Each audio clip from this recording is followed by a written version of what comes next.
সূচক ও লগারিদম থেকে আসা একটি গুরুত্বপূর্ণ অঙ্ক যা 31তম বিসিএস এ এসেছিল, তা আজকে আমরা সহজভাবে সমাধান করব। তো চলুন সমাধান করা যাক। প্রথমে অঙ্কটি আমরা দেখে নিই। অঙ্কটি রয়েছে 64 two the power 2/3 plus 625 two the power 1/2 equal to, যদি 3k হয় তাহলে k এর মান কত।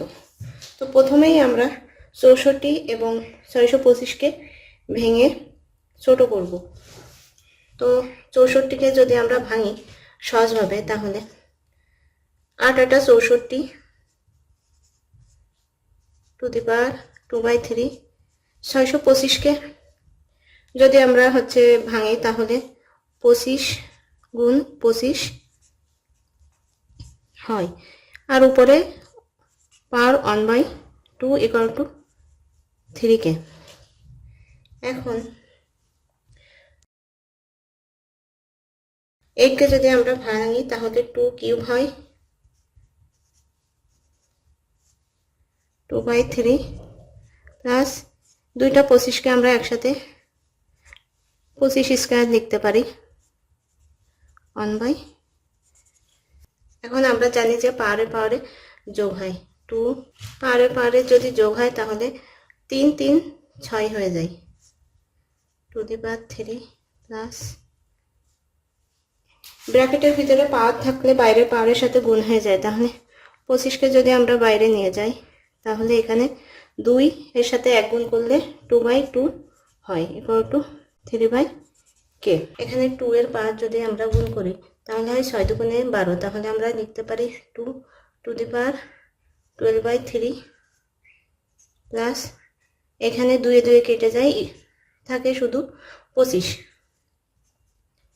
3k। এখান থেকে আমরা লিখতে পারি এই 3 দিয়ে যদি আমরা 12কে কেটে দিই তাহলে এখানে হয় 2 টু দি পাওয়ার 4 যোগ 25 equal to 3k। 2 to the power 4 এর মান আমরা লিখতে পারি 16